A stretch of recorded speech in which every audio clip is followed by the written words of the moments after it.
जय सिया राम। तो अब तक हमने कथा रसिका हमारी श्री सीताराम जी को श्रवण कराया था, नामदेव जी की कथा, कि किस तरह नामदेव जी ने तो एक पत्थर में से भी ठाकुर जी को प्रकट कर दिया मार्ग पूछने के लिए, किस तरह प्रेत में भी ठाकुर जी के दर्शन किए। अब तो इनकी निर्भीकता तो बहुत प्रसिद्ध थी कि ये बहुत निर्भय हैं, क्योंकि सर्वत्र ठाकुर जी का दर्शन करते हैं। तो भय किससे हो, जब सब में ठाकुर जी ही हैं तो ठाकुर जी से तो भय की कोई बात ही नहीं। तो इसलिए ये बहुत निर्भीक और बहुत हंसमुख थे। अब तो ठाकुर जी ने सोचा कि इनकी निर्भीकता की ही परीक्षा ली जाए। एकादशी का दिन आया, जैसा कि हमने श्रवण किया, इनकी अधिकतर लीलाएं ही एकादशी पे होती थी।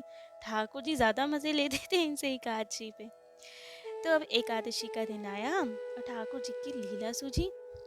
अब ये मंदिर के पिछवाड़े बैठकर खूब प्रेम से भजन कीर्तन कर रहे थे और वहाँ पे कुछ बालक आए और खूब शोरगिल मचाने लगे। अब ये बालकों को तो क्या ही समझाते हुए खेल रहे थे, तो इन्होंने सोचा कि क्यों ना कहीं और जाया जाए। ये उठे और नदी के किनारे चले गए। वहाँ जाके अब इन्हें एकांत मिला और इनको तो एकांत सहज ही प्रिय था। ठीक भी है, नदी किनारो गिरी शिखर, बाग एक सो देश, भगवत जन बिल में तहाँ बाढ़े भजन विशेष। कि भगवत जनों को तो एकांत वैसे ही पसंद है, आराम से अपना भजन करेंगे। तो इन्हें बहुत अच्छा लगा नदी के किनारे के एकांत है और खूब आनंद था। अब तो इन्हें बहुत मजा आया और वे वहीं भजन करने लगे। अब आया एकादशी का दिन और ये वहाँ भजन कर रहे थे। इतने में तो एक व्याध और व्यागिन वहाँ पहुँचे, मतलब शिकारी वहाँ पहुँचे और वहाँ पे उन्होंने अपना चूल्हा जलाया और खूब अपना मांस वगैरह पकाने लगे, शिकार करने लगे। उनके साथ कुत्ते भी थे और जानवर थे और खूब शिकार करते और वहीं उसे बनाने लगते। अब तो इनको बहुत ही बाधा हुई, इन सब से दुर्गंध भी आ रही थी और वो शोरगुल भी कर रहे थे। तो ये बड़े दुखी हुए कि ये कितना अनाचार कर रहे हैं, इन्हें तो पता भी नहीं कि क्या परिणाम होगा इनका। अब संत हृदय थे तो इन्होंने सोचा कि क्यों ना इन्हें थोड़ा समझाया जाए, इन्हें इस कुकर्म से बचाया जाए। ये उठे और गए उनके पास और उन्हें समझाने की चेष्टा की। इन्होंने कहा कि आप ये सब जो आहार ग्रहण कर रहे हैं, मांसाहार, पता है इसका कितना बुरा अंजाम होता है। मरने के बाद नरक मिलेगा, रौरव रंग मिलेगा आपको, आपको कुंभी पाक नरक मिलेगा, उसमें आपको कढ़ाई में भुना जाएगा और आपको आपका ही मांस खिलाया जाएगा। तो आप ऐसे काम मत करो जो नरक में जाना पड़े। भगवत भजन करो और शाकाहारी भोजन करो। अब तो इनके उपदेश से उनको बड़ी बाधा हुई कि ये कौन आया और जो हमारे खान पीन को टोक रहा है। व्याघ्र इनको बड़ा गुस्सा आया। उन्होंने बोला कि अपने पति से बोला कि आज तो ये सब छोड़ो, मुझे तो मनुष्य का ही मांस खाना है आज तो। अब पति ने कहा मैं वो कहाँ से लाऊं। व्याघ्र ने इनकी ओर देखा और बोला ये है ना हमें उपदेश देने वाला, आज तो इसी को पकड़ के खाएंगे हम। और वो दोनों भागे नामदेव जी के पीछे। अब तो नामदेव जी बहुत डरे, आगे आगे नामदेव, पीछे पीछे वे दोनों। नामदेव जी तो बचाओ बचाओ ठाकुर जी बचाओ, विट्ठल बचाओ बोलते हुए जा रहे, जंगल में भागते हुए जा रहे। जैसे तैसे बड़ी दूर निकल आए और एक मंदिर दिखा विट्ठल नाथ जी का और घुस गए मंदिर में कि अब तो यहाँ बहुत लोग हैं, अब यहाँ कुछ नहीं कर सकते वो। और गए और बड़े थके हारे, बड़े चिंतित कि अरे आज तो ठाकुर जी ने बचा लिया। अब तो तब उस वक्त पट हो रखे थे। अब थोड़ी देर बाद जब पुट खुले, पर्दा हटा तो देखा ठाकुर जी मंद मंद मुस्कुरा रहे हैं। तो नामदेव जी ने कहा जय जय, मुस्कुरा क्यों रहे हैं आप? देखा मैं कैसे बच के आया हूँ, कैसे कैसे फंसा देते हो आप मुझे, कैसे लोग बना रखे हैं दुनिया में। अब तो ठाकुर जी का मुस्कुराना बंद ना हो। अब ये समझे कि लग रहा है ठाकुर जी की ही लीला है। बोले जय जय, आप ही तो नहीं आए थे कहीं? तो अब ठाकुर जी तो इनके लिए प्रत्यक्ष थे। उन्होंने कहा और क्या, इस बार तो नामा मैं जीत गया, तुम डर गए। रामदेव जी ने कहा अरे ये कैसी लीला है, अब क्या हर वेश में आप ही आओगे? तो लेकिन ठाकुर जी ने कहा अरे नामा कुछ भी कह लो, लेकिन इस बार तो मैं जीत गया, तुम डर गए। अब नामदेव जी ने कहा जय जय, डरा भी तो आपसे ही हूं ना, संसार से तो नहीं डरा। तो आपसे तो डरना पड़ता ही है। जब ऐसी ऐसी लीला करोगे तो कहाँ जाएंगे हम। तो कोई बात नहीं, आपसे डरा है तो कोई चिंता नहीं। मैं संसार से नहीं डरूंगा, संसार में नहीं फंसूंगा। आप हो ना। तो अब तो ठाकुर जी बड़े मुस्कुराए और नामदेव जी ने कहा कि आपने ऐसा किया क्यों, लेकिन क्यों डराया मुझे, अच्छे से भजन तो कर रहा था। तो ठाकुर जी ने बताया उन्हें, उन्होंने कहा कि नामा, मैं चाहता हूँ कि तुम सर्वत्र मेरा ही दर्शन करो। अच्छे में, बुरे में, ऊंच में, नीच में, हर प्राणी में, हर जीव में मेरा ही दर्शन करो, इसलिए ये लीला की गई। तो नाम जीव ने कहा चलो ठीक है इस बार मेरी हार हुई। और ऐसी बहुत सी लीलाएं हैं जो नामदेव जी के सामने हुई, उनके साथ हुई।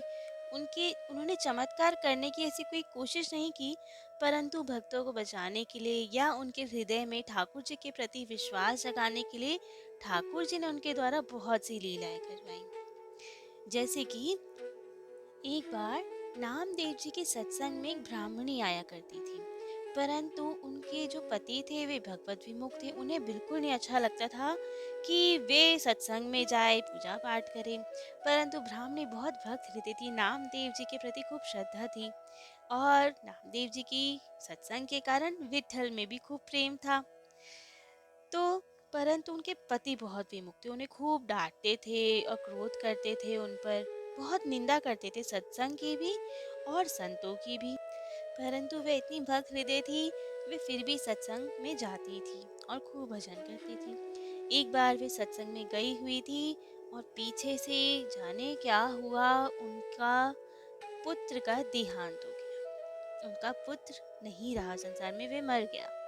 अब तो उनके पति को बहुत गुस्सा आया और जैसे ये घर लौटी तो इन्हें खूब गुस्सा करके वो पुत्र मृतदेह उसकी और इनको दोनों को घर से बाहर निकाल दिया और कहा ये लो अपना पुत्र और खुद संस्कार करो इसका और निकल जाओ यहाँ से। तुम्हारे भजन है, तुम्हारे संतों के कारण ये सब हुआ है। हम कहते थे मत जाओ सत्संग में, तुमने अपने पुत्र का ध्यान नहीं रखा तो ये मर गया। अब इसको और तुम दोनों यहाँ से निकलो। अब तो वे बहुत दुखी हुई, पुत्र का भी दुख और पति ने भी घर से निकाल दिया।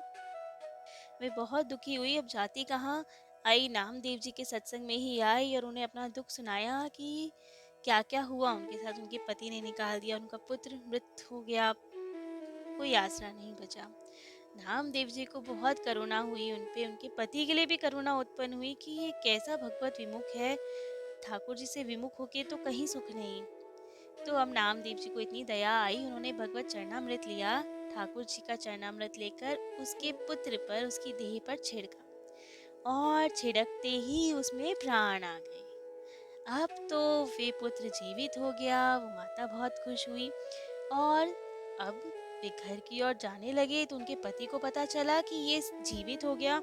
तो अब उसे अपनी भूल का आभास हुआ और फिर वो दौड़ा दौड़ा नामदेव जी के शरण में आया, उनके चरणों में प्रणाम किया और खूब क्षमा मांगी कि मुझे क्षमा कर दीजिए, मैं नहीं जानता था संतों का प्रभाव और कि वे क्या क्या कर सकते हैं, वे कितने करुणामयी होते हैं। और वे भी उनका भक्त बन गया। ऐसे ही एक और लीला हुई। एक गरीब ब्राह्मण था जो नामदेव जी के सत्संग में आया करता था। उसके पुत्र का विवाह था, परंतु उस पे धन बहुत कम था। वे नामदेव जी के पास आया, रुपयों की थैली नामदेव जी के श्री चरणों में रखी और कहा कि अब आप संभालिए, मेरे पास इतना धन नहीं है जो मैं ब्याह कर पाऊँ। इतना ही धन है और खर्चा बहुत अधिक है, अब लज्जा आपके हाथ में है, आप देखिए। अब नामदेव जी ने कहा कि मेरा तो क्या है, श्री विठल है तो सही, वे कमी नहीं होने देंगे, आप खर्चा कीजिए।